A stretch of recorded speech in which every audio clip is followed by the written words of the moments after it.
2, 1. Good evening. It's 6:05 on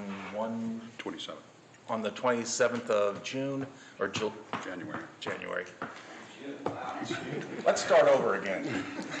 Edit. And this is a meeting of the Finance Committee. My name's John Schweizer. I'm the chairman. To my left is Mr. Bobby Phillips. Mr. Sievert is absent tonight. And we're here to discuss a loan for Keystone Real Estate. Mr. Titterington, will you? Thank you, Mr. Chair. You have a recommendation from the Loan Review Committee.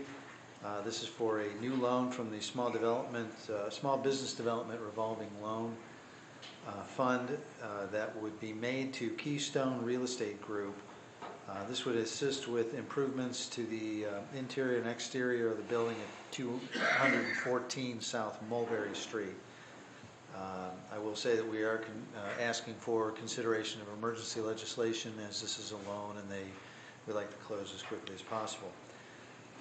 Tony Scott applied for this loan. The amount that he has requested is $125,000, a balance for which we have in that fund. The total project cost would be approximately $637,000, so our portion is a very small portion of the entire project.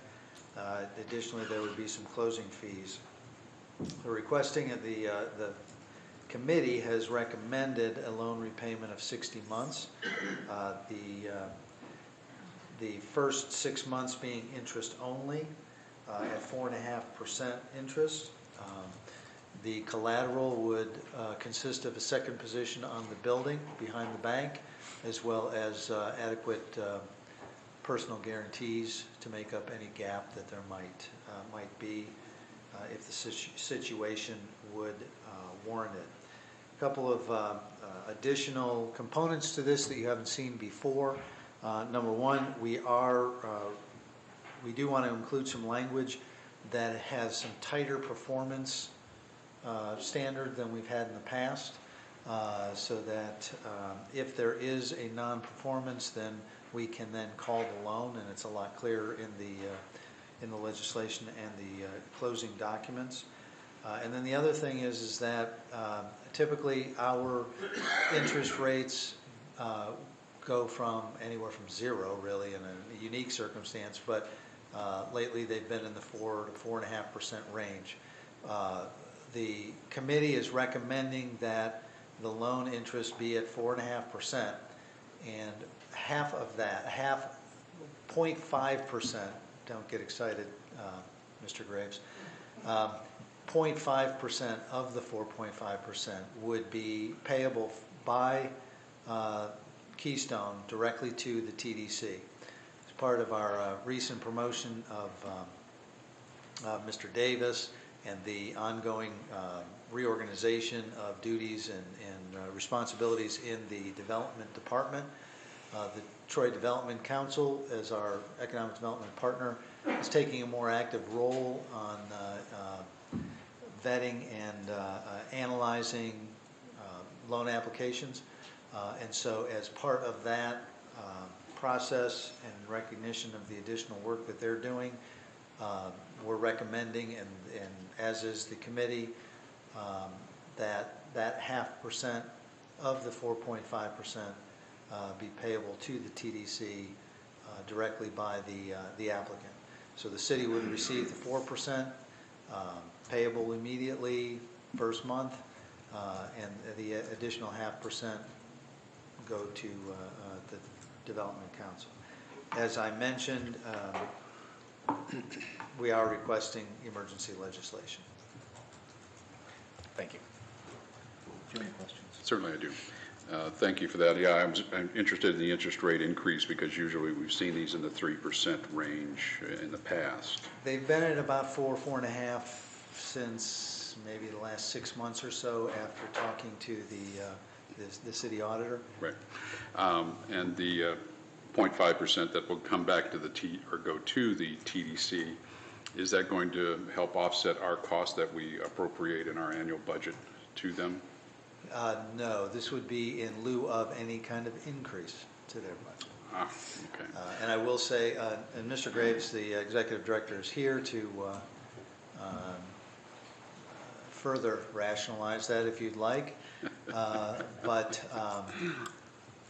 one thing that we have been discussing with various developers as well as site consultants is the need to make sure that our properties are ready for buyers and redevelopers into manufacturing units. And so the TDC has established a property development fund where assessments or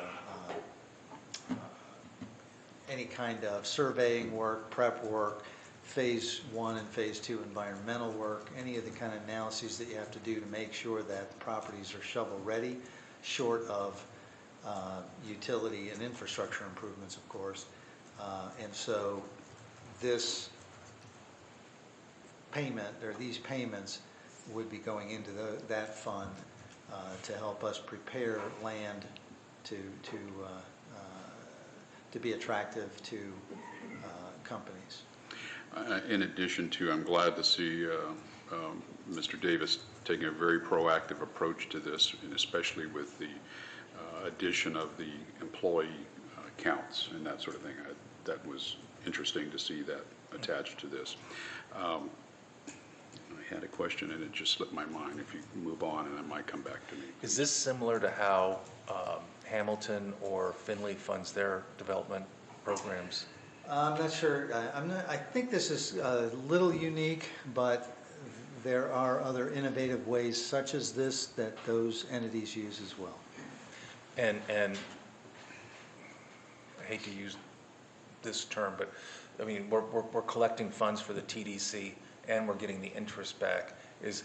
Have we run this past Mr. Kerber and everything is above board? So we are not collecting it on their behalf. This would be between Keystone, in this case, the applicant, and the TDC. So it's not running through our books at all. Okay. In talking to the auditor, as long as we didn't have to write separate checks and be a throughway, if you will, he didn't have any problems with that at all. So Keystone will be writing 2 checks, one to us and then one to the TDC? Correct. Okay. I did come back to me. That you mentioned the revolving loan fund, that this was taking the balance of it, or is near, or whatever. What's our balance in SBR? I don't have an exact number, but we will have a small balance, but that balance grows every month because we do have several active loans that are coming back. But we do have a balance that can fund this project. All right. That's all I have, I think. Okay, thank you. Madam Mayor, you have any questions? Any councilmen have any questions? Anyone else in the audience have any questions? How would you like to proceed? Let's proceed as the recommendation. You good with emergency? Yes. And I'm good with emergency also. Anything else to come before finance? No, sir. We are adjourned.